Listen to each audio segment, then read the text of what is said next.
our learning expert. Hi, everyone.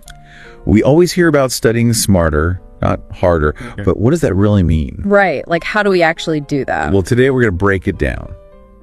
Uncover some really cool techniques that are backed by research.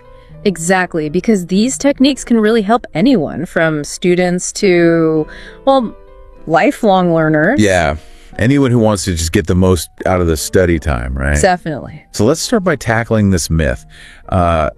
I think many of us have probably fallen for it. Okay, yeah, what is it? How many times have we just sat there reading and rereading our notes and thinking, okay, yeah, this is studying. Oh yeah, countless times. I'm sure we've all been there. But is it really studying? Well, not really. It's more like hoping the information will just kind of, seep into our brains by magic. Right, exactly. Yeah. But for real learning, for that to happen, we need to be actively engaged with the material. That's the key, active engagement. So instead of just absorbing information, you're interacting with it. Okay, so what does that look like in practice? So think about making study guides or teaching the material out loud. Oh, that's a good one. Yeah, or even coming up with your own examples. Oh yeah, or drawing concept maps. Exactly. All these things force your brain to really work. So it's about being creative with how we process the information. Yeah, and deliberate. It's not just about highlighting everything. Oh yeah, that's me. I'm totally guilty of that. We've all been there, but there are more effective ways to study. And speaking of deliberate, have you ever heard of the study cycle? The study cycle. That sounds intense. It's not as scary as it sounds. It's basically a framework that breaks down the learning process into 5 steps. Okay, I'm listening. So you have previewing, attending class or lectures, reviewing, then dedicated studying, and finally checking your understanding. So each step kind of builds on the last one. Exactly, and that leads to much deeper learning. That makes sense.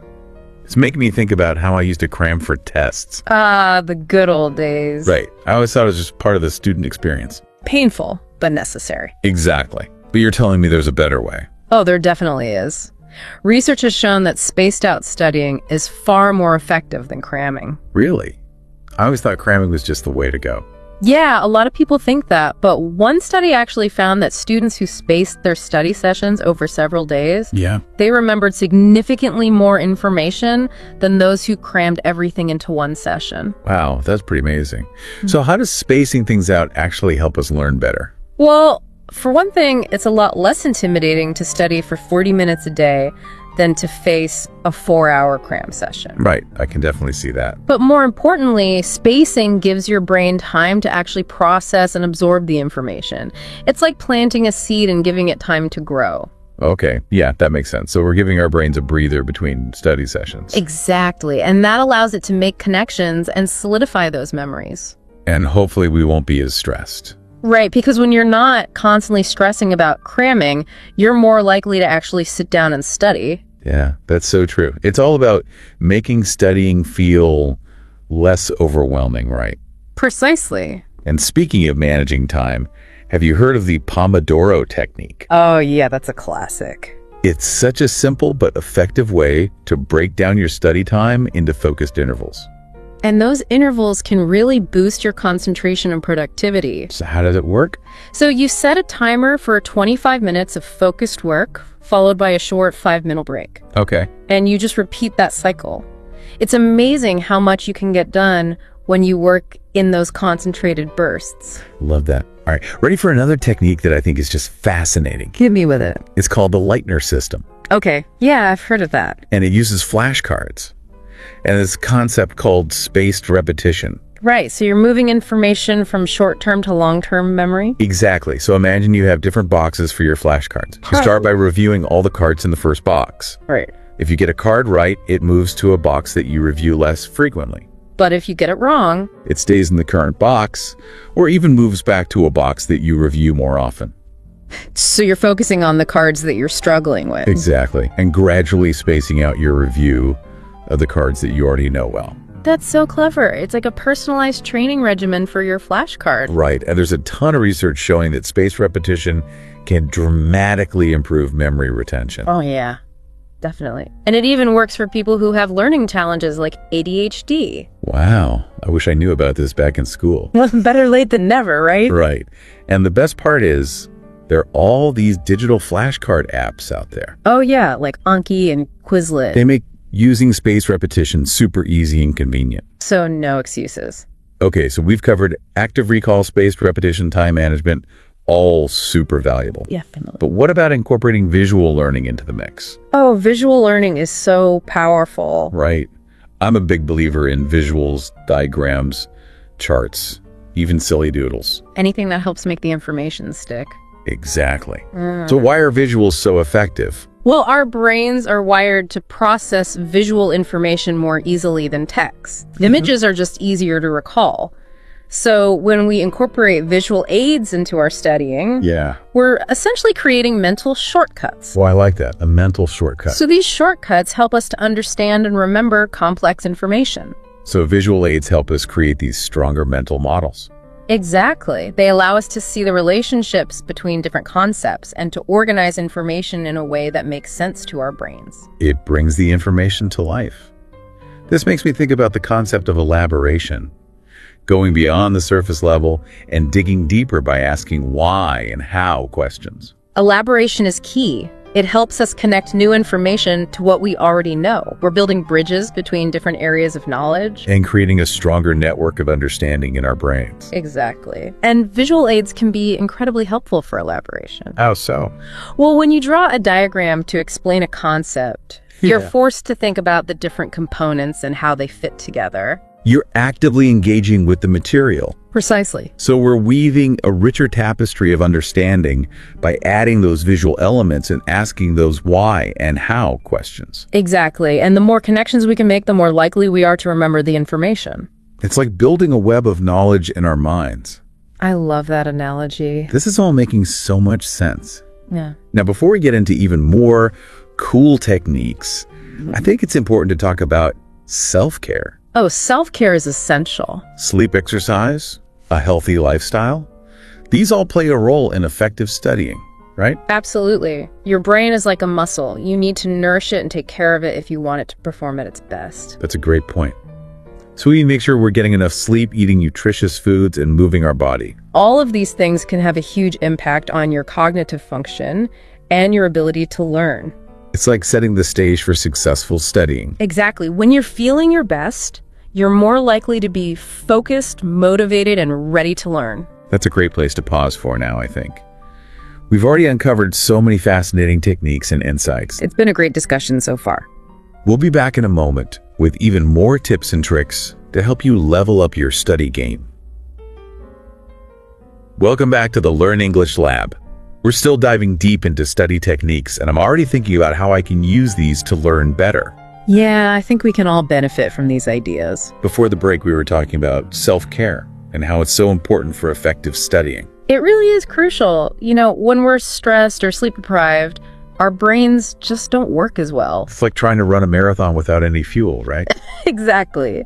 So besides getting enough sleep and eating healthy, what are some other ways to take care of ourselves while studying? Yeah, what are some practical tips? One thing that can really help is scheduling regular breaks into your study sessions. Oh yeah, breaks are important. Definitely.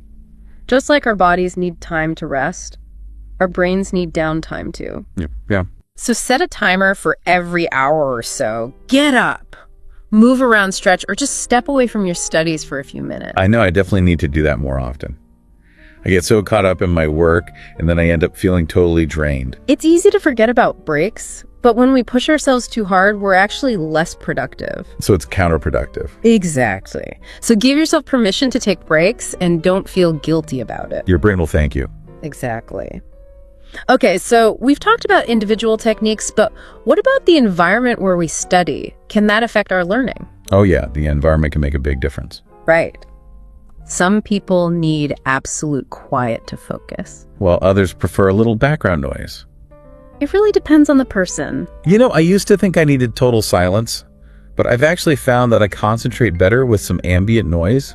Like what kind of noise? Oh, you know, like the hum of a coffee shop. Oh, interesting. Yeah, for some people, that kind of white noise can actually help block out distracting thoughts. Yeah, it's like it creates a more focused atmosphere. Exactly. So it's not just about finding a quiet place, it's about finding a space where you feel comfortable and focused. Whatever works best for you. Right. And don't forget about the physical aspects of your study space. Oh, yeah. Like what? Is it well lit? Mm-hmm. Is your chair comfortable? Do you have all your supplies within reach? Ooh. All those little things can really make a difference. Definitely. If you're constantly getting up to search for a pen or a highlighter, it's going to break your concentration. Totally. Speaking of breaking concentration, let's talk about procrastination. The dreaded procrastination. We all do it, right? Why do we put off the things that are important to us? Well, I think it often comes down to fear or anxiety. Fear of what? We might be afraid of failing or feeling overwhelmed by the task at hand. So you just avoid it. Exactly, and hope that it'll magically go away. Which, of course, it never does. Never. So how do we combat this procrastination monster? Well, first, we need to acknowledge those feelings of fear or anxiety. So we're not ignoring them. Right, and don't beat yourself up about it. It's normal to feel that way. But then we need to break down those big, scary tasks into smaller, more manageable steps. It's like that saying, how do you eat an elephant? One bite at a time. Exactly. And those small steps, those little victories, they add up. So celebrate those small wins. Absolutely. Give yourself credit for every step you take in the right direction. You'll be amazed at how much more motivated you feel. That's a great tip. And you know what else can help with motivation? Having a clear understanding of your why. Your why? What do you mean? Like, why are you studying in the first place? What are your goals? What are you hoping to achieve? Oh, that's so important. When you have a strong sense of purpose, it's much easier to push through those moments of procrastination or self-doubt. It's like having a compass guiding you. Exactly. I love that. Okay, so before we wrap up, I want to go back to active learning. We talked about things like making study guides and teaching out loud. Yeah, those are great techniques. Are there any other active learning techniques that you recommend? Oh, definitely. One that comes to mind is taking notes by hand. Really? I thought typing notes was better. Typing can be faster, but there's something about writing by hand that really engages the brain. How so? When we write by hand, we're forced to process the information more deeply and to put it into our own words. Oh, that makes sense. Yeah. So it's not just about getting the words down, it's about actively thinking about the material as we write. Exactly. And along those same lines, summarizing is a fantastic technique. Just summarizing? Yeah. Whenever you finish reading something, take a few moments to summarize the key points in your own words. That's a great way to check for understanding. Right. And to make sure you've grasped the main ideas.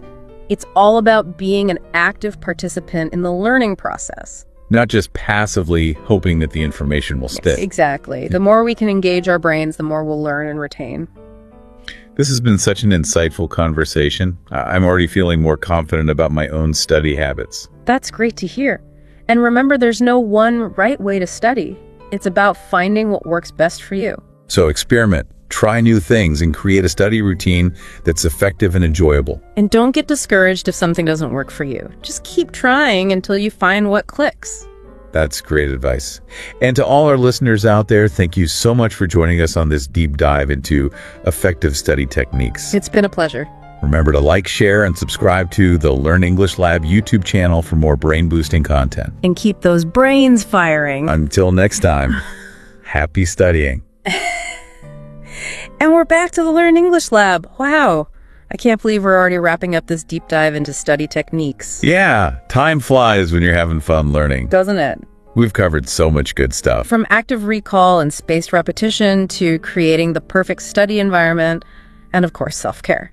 Yeah, it's like we've unlocked the secrets to effective studying. The ultimate study toolkit. Exactly. But before we finish up, I wanted to circle back to something we mentioned earlier about finding your why. Oh, yeah. That's a crucial one. You talked about how having a clear sense of purpose can be so motivating. Right, especially when we're struggling with procrastination or feeling a little doubtful.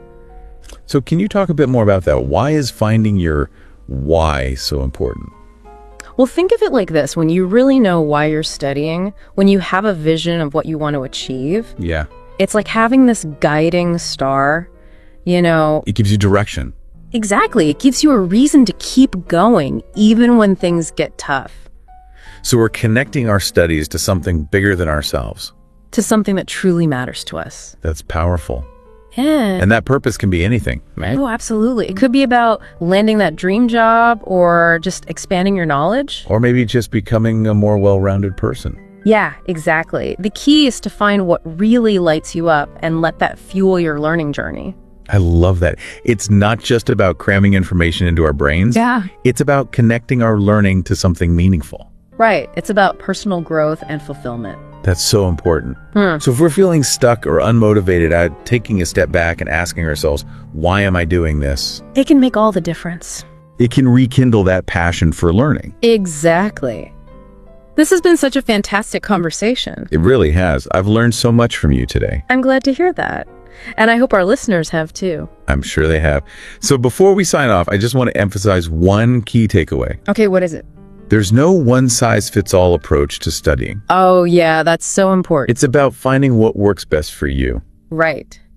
We've explored so many different techniques, but it's up to each person to experiment and find what clicks for them. What resonates with their learning style and preferences. Exactly. So mix and match, try new things, and create a study routine that feels good to you. And don't be afraid to make adjustments along the way. Learning is a journey. It's not a destination. That's a great way to put it.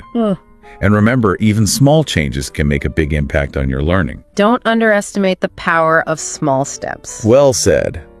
And to all our amazing listeners out there, thank you so much for joining us on this deep dive into effective study techniques. It's been a pleasure chatting with you all.